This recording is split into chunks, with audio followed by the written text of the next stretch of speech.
She was 31 years old, and she owned nothing in the world but a tin trunk, a black morning dress gone gray at the hem, and $11 folded into a handkerchief. Her husband's brother, Silas Voss, had stood on the porch of the farmhouse she had scrubbed and planted and buried a husband from, and told her that the land had never truly been hers to lose, only his to reclaim, and that a widow with no children and no blood name was owed nothing more than the road. So she took the road. With those $11, in a dying rail town called Coldwater Junction, she paid 8 of them for a padlocked, boarded-up, forgotten telegraph office that the county was selling for the price of its unpaid taxes, a building so far gone that the clerk laughed when she counted out the coins. Everyone in town would later say it was the most foolish purchase a desperate woman ever made. What none of them knew, what she herself did not yet know, standing in the dust with a rusted key in her palm, was that sealed inside the tin ceiling of that ruined little building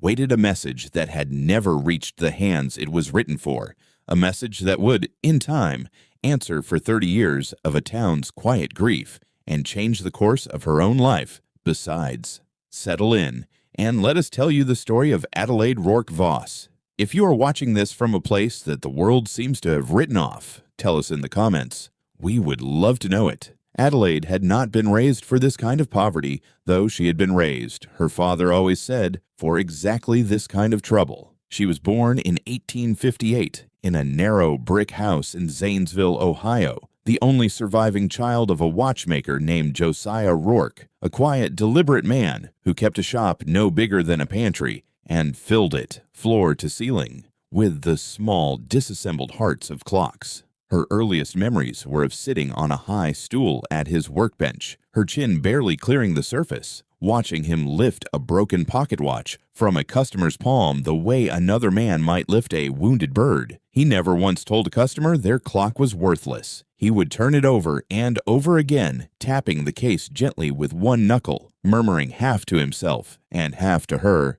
"Nothing is ruined, Adelaide, only neglected. There is always a reason it stopped, and the reason is always small."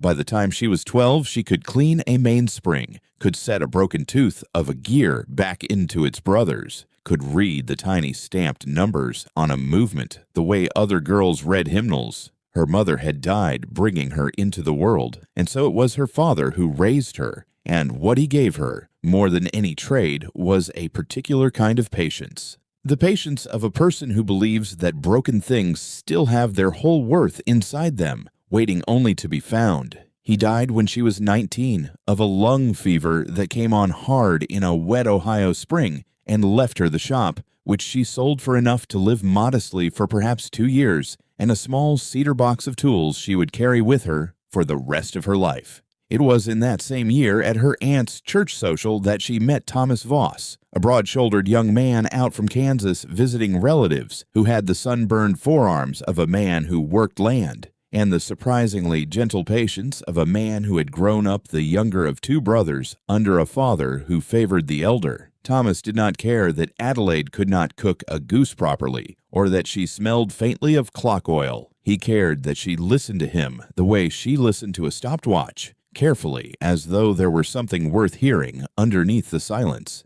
They married within the year, and she went west with him to Coldwater Junction, a town in the high grass country of Kansas that in those days still believed, as every rail town believed, that its best years were coming rather than gone. Thomas's father, old Ezra Voss, had staked the family's claim there in the 1850s, back when Coldwater Junction was a stagecoach stop and a telegraph relay station and little else, a place men passed through rather than toward. Ezra had 2 sons and a simple, brutal notion of inheritance. The land would pass whole to whichever son proved himself the harder worker, and for years it seemed that would be Thomas, who rose before light and worked until his hands bled and loved the black soil the way some men love a woman. Silas the elder was clever with numbers and lazy with a plow, and it embarrassed him that his younger brother outworked him in every visible way. Adelaide learned early to keep her opinions of her brother-in-law to herself, though she noticed, in the small, unwatched moments, the way Silas's eyes moved over the fields as though totaling a ledger rather than admiring a harvest. She and Thomas built a life on that land across 8 quiet years. No children came, though they hoped, and grieved twice in private for the ones who did not stay. But they built a good marriage instead, one made of long evenings on the porch, and Thomas teasing her for talking to broken things, and Adelaide teaching herself, slowly, to love the wide, relentless sky of Kansas, the way she had once loved the small, mechanical universe of her father's shop. She kept the farmhouse books herself, in a hand her father had taught her, and she kept, too, the conviction he had given her, that value was very often hiding exactly where no one thought to look for it, in the neglected, the boarded up, the passed over. Then, in the spring of 1887, Thomas was thrown from a green colt he had been gentling in the north pasture, and though he lingered 11 days, growing quieter each one, he did not recover, and Adelaide buried her husband on a hillside within sight of the house they had built together. She was 29 and grief-worn and entirely unprepared for what came next, which was Silas Voss standing in her kitchen within the month, his hat in his hands and his voice arranged into something that only pretended at sorrow, explaining to her that the deed had always run through their father's name to the eldest surviving son, that this had simply never mattered while Thomas lived, and that it mattered a great deal now. He was not cruel about it, not exactly. He was worse than cruel. He was reasonable, citing the paper, citing the law, citing the plain fact that a childless widow had no name right to Voss land once the last Voss who loved her was in the ground. Adelaide asked for time. He gave her a season. When the season ended, in the gray early autumn of 1887, he gave her $11. He called it a kindness and made her sign a paper acknowledging it as full and final settlement, and told her, not unkindly, that a woman as capable as she was would land on her feet somewhere. She did not know then how right and how wrong he would prove to be. Coldwater Junction, when she walked its one long street with her trunk on a borrowed handcart, was already half a ghost of what it had been when she'd arrived as a bride. The new line of the Continental Rail Company had gone through 30 miles south a generation earlier, at a place that was now the thriving town of Marrow's Bend, and Coldwater Junction had simply been left behind by it, the way a creek is left behind when the river changes its course. The stagecoach office had closed, the dry goods store had shrunk to half its shelves, and at the far, weed-choked end of the street stood the old Telegraph office, a narrow clapboard building with a sagging porch roof and boards nailed crosswise over its windows, a building so plainly abandoned that even the town's stray dogs had stopped sheltering under its eaves. Adelaide had passed it 100 times as a young bride, and never once wondered about it. Now, with $11 standing between her and nothing at all, she found herself standing in front of the county clerk's small office instead, reading a notice tacked to the board outside. County-owned parcels, delinquent tax sale, the telegraph office and its quarter-acre lot among them. Minimum bid $8. The clerk, a soft, apologetic man named Purnell, tried to talk her out of it. "There's nothing in there but rot and rats' nests, Mrs. Voss," he said not unkindly. "Roof's sound enough, I'll grant you, but the whole place has stood empty since before the war ended. Old operator there died sudden one bad storm night back in '61, and nobody ever took the post up after. Folks around here don't care to go in it. Call it bad luck." Adelaide thought of her father's hands turning over a stopped watch, murmuring, "Nothing is ruined, only neglected," and she counted out 8 of her $11 onto the counter before she could talk herself out of it. Purnell wrote the deed transfer in his careful clerk's hand, and when he handed her the key, a great black iron thing, cold and slightly rusted, he looked at her the way people look at someone they suspect has lost her senses to grief. Perhaps she had. She walked the length of the street to the building that was now, astonishingly, entirely her own, and she stood a long moment on the sagging porch before she worked the key into the lock. The door groaned open on a room thick with the particular silence of a place that has not heard a human voice in decades. Dust lay over everything in a fine gray fur. over a roll-top desk, over a wall of pigeonholes still holding a few yellowed forms, over the telegraph instrument itself. A brass sounder and key sitting exactly where its last operator had left it, as though he had only stepped out for a moment 30 years before and simply never come back. There was no rot in the floor, Purnell had been right about that, and no rat's nests that she could see. Only stillness and dust, and the peculiar sensation, which she would later try and fail to explain to others, of a room that was waiting rather than merely empty. She spent her first hours there simply sweeping, opening the boarded windows to let in October light, running a rag over the brass of the telegraph key until it gleamed faintly under her palm the way her father's watch movements used to gleam. It was on the third evening, while clearing the roll-top desk, that she found the logbook, a slim canvas-bound ledger tucked into the deepest drawer, its pages foxed and brittle, filled top to bottom in a small, precise, careful hand that reminded her, with a small shock, of her own father's handwriting. The entries were routine for pages and pages, arrivals, departures, weather notes, freight manifests relayed down the line, until the final page, dated the 9th of August, 1861, where the handwriting changed, grew hurried, pressed harder into the paper. Storm rolling from the west, the entry read,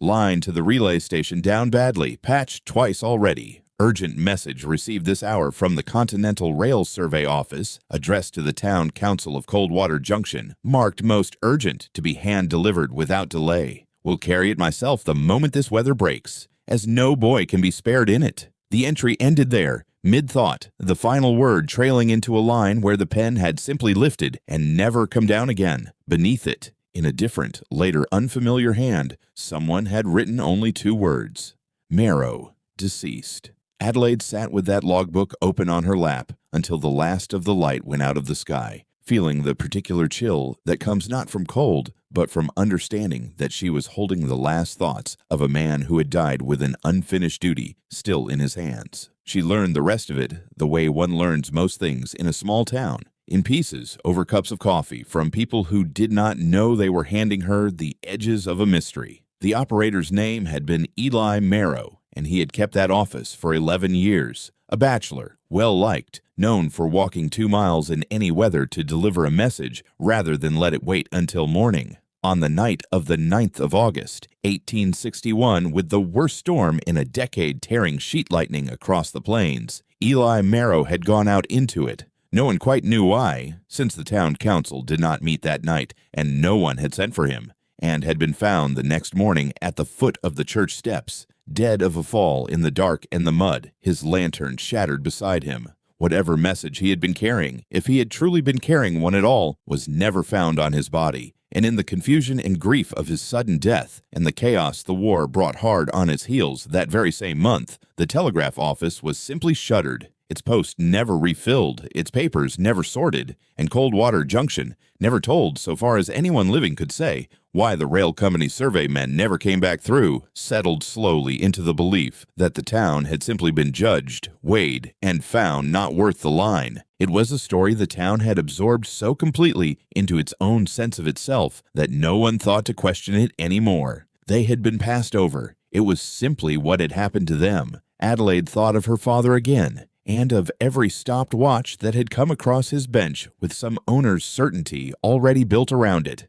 It's broken, it's worthless, there's no fixing it, certainty that so often turned out to be only a story people told themselves because no one had ever taken the time to look inside. She began to look inside her little building in earnest. She patched the roof herself with lumber bought on credit from the last operating dry goods store, using skills she hadn't known she possessed until she possessed them out of necessity. And it was while she was up on a ladder, one gray November afternoon, examining a water stain on the pressed tin ceiling near the old stovepipe, that she noticed one of the tin panels sat very slightly proud of its neighbors, as though it had been lifted and reset by hand rather than nailed flush by a factory crew. She worked her fingers along its edge until it gave, and reaching up into the dark cavity between the tin and the roof boards, her hand closed around something wrapped tight in oiled canvas, tied with waxed cord, dry as the day it had been placed there. She carried it down the ladder like a woman carrying a sleeping child and set it on the roll-top desk, and sat a long while before she trusted her hands enough to untie the cord. Inside the oiled canvas was a single folded telegraph form, sealed still with a disc of red wax bearing the small stamped mark of the Continental Rail Survey Office, addressed in a clerk's formal copperplate hand to the Honorable Town Council, Coldwater Junction, Kansas Territory. Urgent and confidential. Adelaide understood at once, with the particular clarity grief sometimes leaves behind in a person, exactly what she was holding. This was the message Eli Marrow had died trying to carry. He had not delivered it that terrible night. Perhaps the storm had beaten him back before he ever reached the church. Perhaps some instinct for its importance had made him hide it up in that ceiling, rather than risk it to the weather and try again come morning. A morning he never saw. And in the 30 years since, it had simply waited there, in the dark, sealed, silent, while an entire town grew old around the belief that no such message had ever existed at all. She did not break the seal that first night. It felt absurdly like something that ought to be witnessed, and so she carried it, wrapped again in its canvas, to the one person in Coldwater Junction she trusted to understand its weight. The elderly Reverend Aldous Finch, who had baptized half the town and buried the other half, and who had, she knew, been a young circuit rider passing through on the very night Eli Marrow died. He broke the wax with careful, trembling hands, under lamplight, with Adelaide standing at his shoulder, and together they read words that had waited 3 decades to be read. The Continental Rail Survey Office wrote to inform the town council that its survey had determined Coldwater Junction the superior route for the new eastern spur. That construction would commence within the year, pending the council's confirmation of right-of-way. And that this was the sentence that made the Reverend sit down heavily in his chair. In consideration of land already granted by the original town proprietors for depot and yard use some years before, the company had established a standing trust to be administered through its regional office, payable to the recorded founding proprietors of the town in recognition of that grant, a sum which, even accounting only for its principal and without any interest accrued across 30 years, was not small. Adelaide understood, reading it a second time by her own hand, exactly what had happened and exactly what it meant. Coldwater Junction had not been rejected. It had been chosen, and then simply never told, because the one man entrusted to tell it had died in the storm with the news still folded in his coat. And the company, receiving no confirmation from a council that never knew to answer, had quietly redirected its survey crews to the next best route 30 miles south, to the place that became Marrow's Bend. A name Adelaide now understood with a fresh chill was no coincidence at all, but some clerk's careless echo of the dead operator's name misapplied to a map. The trust, so far as she and the Reverend could determine from the document's own careful legal language, had never been formally closed, only left dormant for want of a claimant. 3 decades of the town's slow decline, the empty storefronts, the families who packed up and followed the rails south, the quiet grief Coldwater Junction carried about itself like a stone in its pocket, had rested this whole time on a message that never finished its short walk from a telegraph key to a church door. She did not sleep that night, turning over in her mind not what such a discovery might mean for her, though God knew she had $11 turned 3 and nothing else in the world, but what it might mean laid before people who had spent 30 years believing themselves forgotten. She thought of her father's voice again. Nothing is ruined, only neglected. She resolved before the sun rose that whatever came of this message, it would not be spent quietly and alone. It belonged, in the truest sense, to the town that had waited for it without ever knowing it waited. Word of what Adelaide Voss had found inside the old telegraph office moved through Coldwater Junction with the particular speed of a story too strange not to repeat. And within a week, it had reached, as such stories eventually do, the ears of the town's most prosperous remaining citizen, a banker and land agent named Augustus Pruitt. Pruitt had come to Coldwater Junction as a young clerk in the very years the town began its long decline, and had built out of that decline a considerable fortune, buying up mortgages the rail's absence made impossible to pay, foreclosing on farms with a gentleman's regret and a businessman's efficiency, holding paper on nearly a third of the county by the time Adelaide arrived with her $8 deed. He came to the telegraph office himself on a bright, cold morning, dressed in a fine wool coat entirely wrong for the modesty of the street, and made Adelaide an offer for the building and its contents that was, on its face, generous.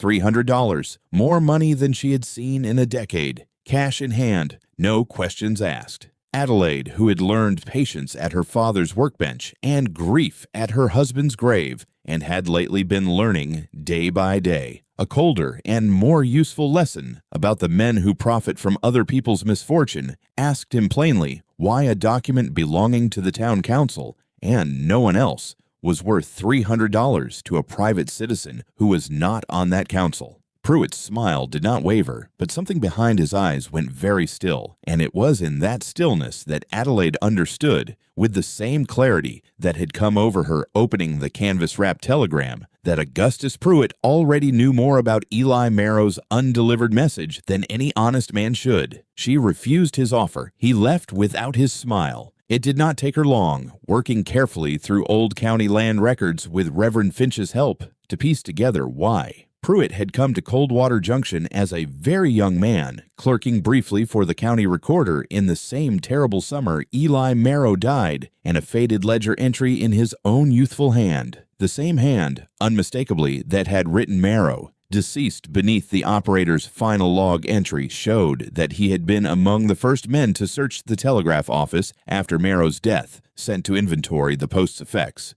He had found nothing then, or claimed to have found nothing, but he had known ever since that an urgent survey message had gone out to Coldwater Junction and never been confirmed received. He had known, in other words, that there was a debt somewhere in the town's history that had never been called in, and rather than raise the question and risk the rail company settling its old obligation in a way that might have saved the town he was quietly buying up piece by piece, he had let Coldwater Junction believe itself forgotten for 30 years. And grown rich on that belief. Silas Voss, hearing the story secondhand through relatives who still lived near Coldwater Junction, arrived on Adelaide's doorstep not 2 weeks later, his hat again in his hands, his manner again arranged into something that resembled concern. He had not come, he explained, to make trouble. He had come because, as Thomas's brother, he felt it only right that the family have some claim to whatever fortune his brother's widow had stumbled into,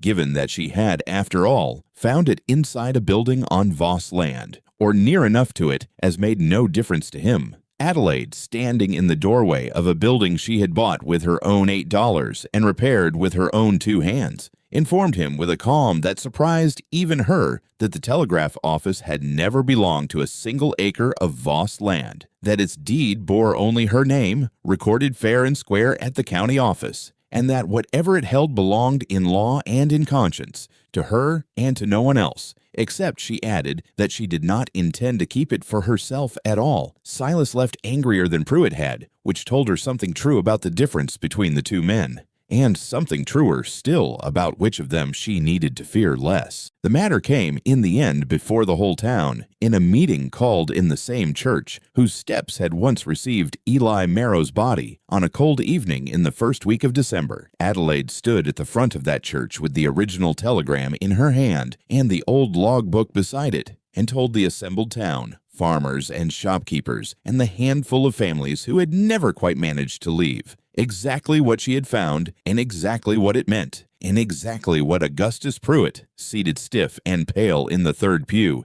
had known and kept silent about for 30 years. Pruitt tried, in the moments after, to argue the document invalid, unwitnessed, perhaps even forged by a grieving and desperate woman, until Reverend Finch rose from his own seat and testified, in the steady voice of a man who had broken that seal with his own hands under lamplight, exactly how and where it had been found, and old Purnell the clerk confirmed the deed sale, and a retired relay operator brought up from the county seat at Adelaide's own request examined Eli Merrow's handwriting against surviving samples in the county's old freight records and pronounced it, without hesitation, genuine. Pruitt's protests thinned to nothing under the weight of that many honest witnesses, and by the time the meeting broke up past midnight, it was Pruitt, not Adelaide, who left Coldwater Junction that winter, his mortgages sold off at a loss to men with cooler consciences, his fine wool coat gone somewhere no one in town cared enough to ask after, The Continental Rail Company presented the following spring with the recovered document. Its provenance sworn to by half the town and a county judge besides did not simply hand over 30 years of accrued interest,